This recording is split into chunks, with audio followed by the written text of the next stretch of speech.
Hello, welcome to Snails and Fairy Dust. Today I want to show you how to make these super cute hoops. I sold them a few years ago. I called them Hot Mama hoops because they're really easy to wear and make you feel cute even when you're just picking the kids up on the school run, which is why I called them Hot Mama. I do use a technique here with Mod Podge to make them stiff, so I'll teach you that at the end. But the rest of it is pretty straightforward. It's a simple square stitch. So let's get started.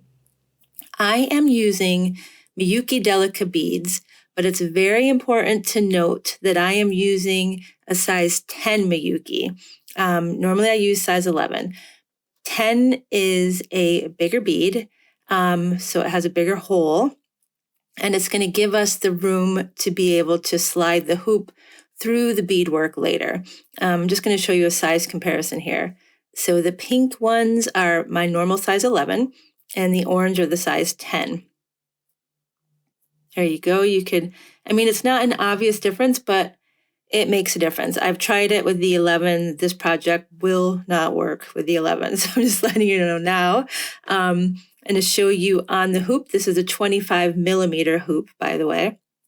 That's the circumference of it. 25 millimeters. So yeah, you can see the two side by side. It's a bit more obvious, the difference in their size. And they both do fit on the hoop, but we need the bigger one. I also am using my normal size 12 beading needles. Today, I'm treating myself to a new needle because my other one is kind of bent. I generally use them until they're just no good anymore. And I do unbend them, but every once in a while I have to treat myself. It's nice to have a fresh needle. Fireline in 6-pound weight. I'm going to use crystal. I wouldn't recommend using the smoke for this project if you're going to use a sort of see-through bead like these ones are. I do love this Luminous line of the Miyuki range. The colors are amazing. But they're best suited for earrings because it's not a very durable color. So here we are. I'm going to use Mod Podge at the very end. I'll show you how I use that. It doesn't matter if you use the shiny or the matte because I'm going to show you how to make sure that we're just getting it on the threads. So to begin, I have cut about 5 feet and a bit of Fireline thread. You want to have a lot of thread to start. And then I'm going to add a stopper bead, and I'm just doing it in an opposite color so you don't get confused when you're watching here. I'm going to take that bead down towards the end of my thread, leave about a 3-inch tail, and then I'm going to loop around and come back up through that bead. This bead is just to keep our beads from falling off while we're working. It slides back and forth. In the end, we will get rid of it. Now, in our main color, I am going to pick up 25 beads. And that is the size that I'm using to go with this 25 millimeter hoop. But if you have a different size hoop or you want to make it bigger, smaller, that's completely up to you. But that is what I am doing for this size hoop and this size bead. So I have my 25 beads, and I like to wrap it around my finger like that. So I'm holding the tail with my pinkies, and I'm holding the front between my thumb and my forefinger. And then I'm going to pick up one bead, and I'm going to slide my needle from the back to the front of that bead. And when I pull it through, it's going to be sitting next door like that. And then I'm going to come back through the bead I've just added away from myself. Like that. And then I'm going to do it again. So we pick up our next bead, come from the back to the front towards myself. And then I'm going to go from the front to the back away from myself. And I like to hold with square stitch, hold the beads between your fingers when you're tightening. Okay, we're going to keep looking at this. Super easy. Slide that next bead down from the back to the front again, and then from the front to the back. And that is square stitch. You'll see our first 25 beads have become the first row. And what we're doing now is we're adding the second row. So again, another bead from the back to the front, and then from the front to the back of that bead. And we're going to keep going down this line 25 times until we finish that row. The main thing with square stitch and with this earring in particular is to sort of keep your tension tight. You don't want gaps in between those beads. So with each one, really hold the beads between your thumb and forefinger and give them a nice tug. So see, when I get there, I put my thumb there and I hold it while I give it a good pull. So let's just take a look at one more of those, and then we're going to skip ahead to the end of this row because I know it's boring to sit here and watch me bead 25 beads, and I don't know what I'm going to say for 25 beads. So you keep beading and join me back here. So here I am at the last 2 beads of the row. There we go. It's our very last one. And we're going to take a look at flipping the row, if I can manage to do this without getting hooked on that stopper bead. Okay, so here we are, my very last one. It's going to look kind of curly like this. It will start to straighten out, but with this first row, just sort of gently unstraighten it yourself. Tighten up that stopper bead, keep things in place. You don't want it too tight, but you don't want it too curly either, or too loose either. So basically you want it to look like that. It takes a little finesse to get the feel of it, but it will also start to come together. So I have flipped my beadwork over and I'm going to work in the opposite direction now.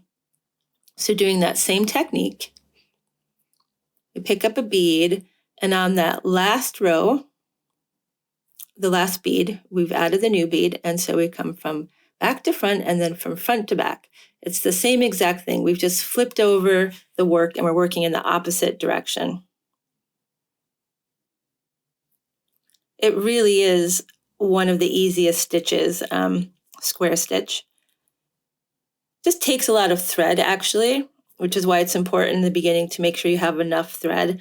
Also with this particular project, we don't want to have to end a thread and start a new one because we're going to be adding the metal hoop through the center row of beads, and we don't want to have any extra thread in there that we don't need.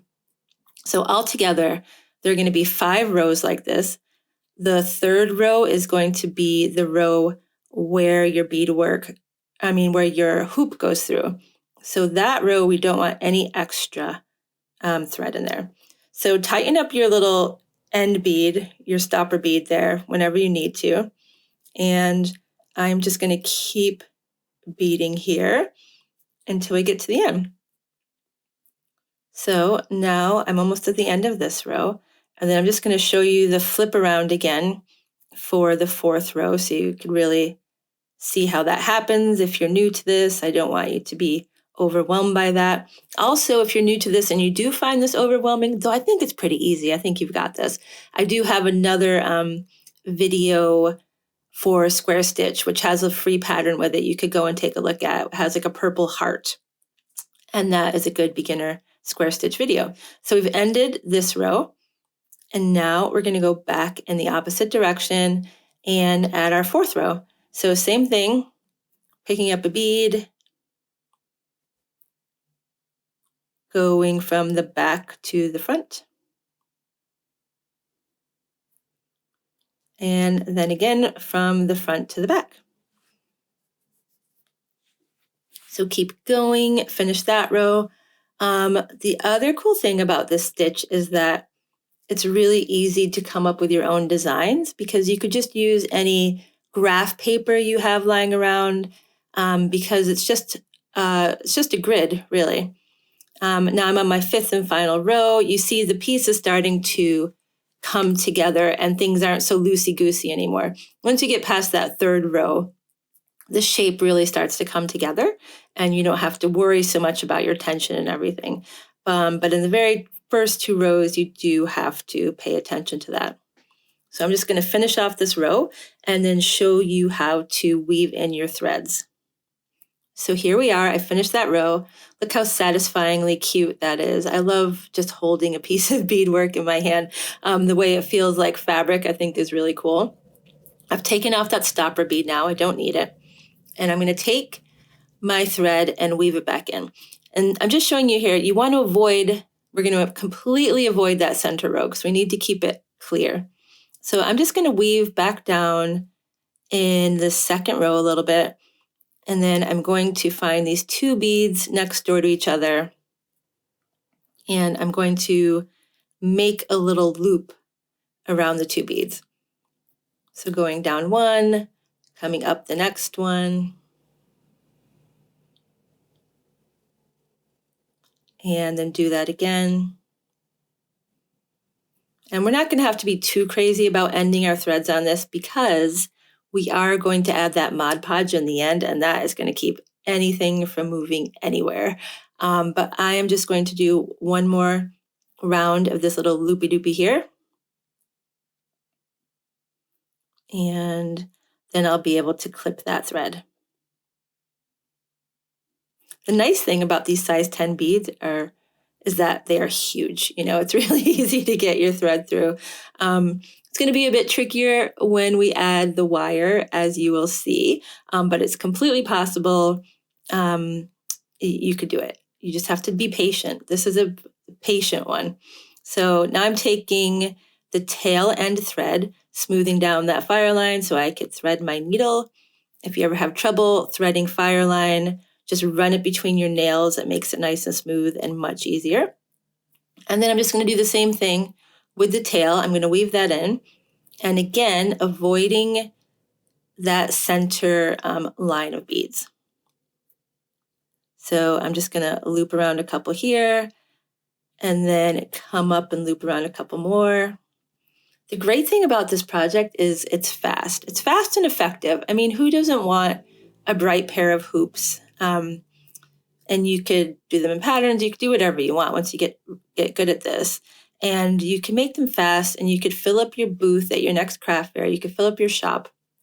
It's just a fast for beading. We all know beading is not a fast craft, but it's faster than, say, a pair of like 40 bead long fringe earrings. So this one comes together pretty quickly. So there we have our finished piece. And now we get to the trickiest part of this whole project. We are going to add this piece of beadwork to the hoop. So I have my hoop here, and I am going to put it through the center row of this beadwork. Okay, so we have to do this slowly because the wire will sort of like hit the next bead and then it doesn't want to go through. So you have to just keep sort of moving it, manipulating it. You also don't want to bend your hoop, so that's tricky to sort of balance all of those things. But if you just take your time, you can do this. Sometimes, like you just saw there, the wire will come out from between the beads, then you just back up your wire a little bit until you get there. I'm showing you this in real time. So you see it's not like it just slides through. Sometimes it does, just like goes through perfectly and it's amazing, but most times it takes some finesse. So sometimes I find the pliers work. So what I'm doing is pushing with the pliers while I'm holding the beadwork. I'm not bending or anything. I'm just using that to help push. So pushing, you don't want to push too hard because you don't want to sort of break a bead, but just push it through there. You'll see that one came out. So I'm going to back it up a little bit. Back it up until we get into the next bead. Finesse, finesse, finesse. Take your time. The first time I made these, I was like, what was I thinking? But after making a few of them, it's possible. It's possible. You could totally do this. I know you can. It's just about being patient. You can't get fussy and mad with this. Okay, so I have it through. Very exciting. It will probably take you longer than that your first time. And then I just bend that little edge up so I can hook my loop in. Now we have our two earrings, but they are kind of floppy and we don't want them to be floppy. So here we are with the Mod Podge. My Mod Podge is like 100 years old. And it's lasted forever. I mean, the kids use it for all sorts of things. I use it for things. So Mod Podge is great to have around. I also have this little like makeup wipe, and it's just soaked with water. It's just wet. something, whatever you want to use. It just shouldn't have like sort of fuzzy stuff on it. We're going to use that to wipe off the excess.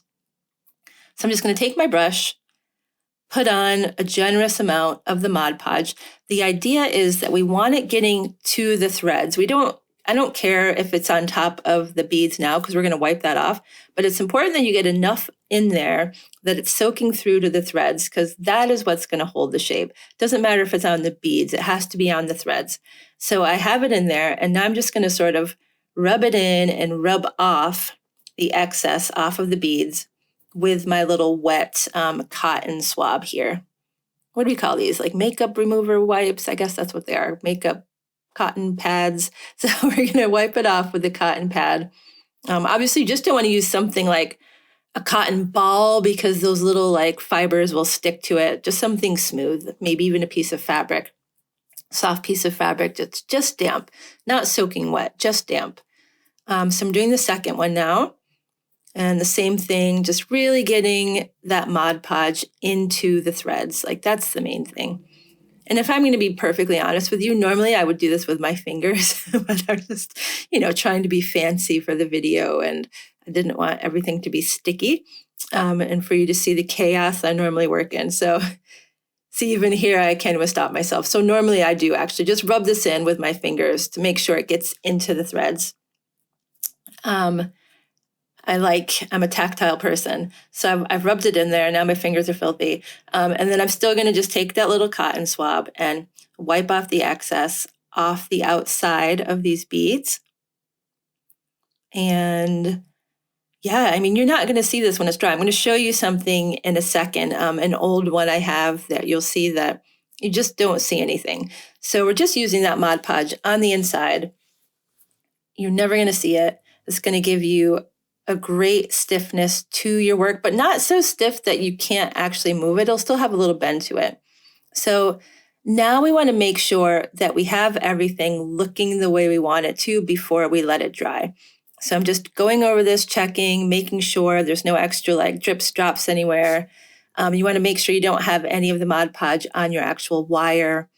Give it a good wipe down. The great thing about Mod Podge is it is water-based. Here I'm just adjusting to make sure the hoops are even. So we have the same amount of sort of space on each side of where it's going into your ear. So I'm doing that and making sure everything's sort of sitting straight. And once I'm happy with that, I just leave those and stop touching them. Let them dry for a few hours. Here are some examples of other earrings. This one I did ages ago. You can't see the Mod Podge. I just wanted to show you some other designs. This is another design I have done for these earrings. And what else do I have to show you here? I think I have some old, oh, here we are when we're all done. So this is the next day actually with these earrings and they're nice and stiff now. You see, you don't see that Mod Podge anywhere. It looks beautiful and shiny. So like I was saying before, I love these beads, but you should never use them in like a ring or a bracelet because they do fade. But if you put them here and you have the Mod Podge, like that color isn't going anywhere. And how fun is that? These two particular earrings are over 2 years old. And you see like it hasn't colored or anything. People have given me comments wondering if the Mod Podge is going to discolor, but you see that it doesn't. And that's it, guys. Like, I hope you have enjoyed this project. I can't wait to see what you make. And please subscribe and stick around. I have a lot more fun tutorials coming up. All right, bye.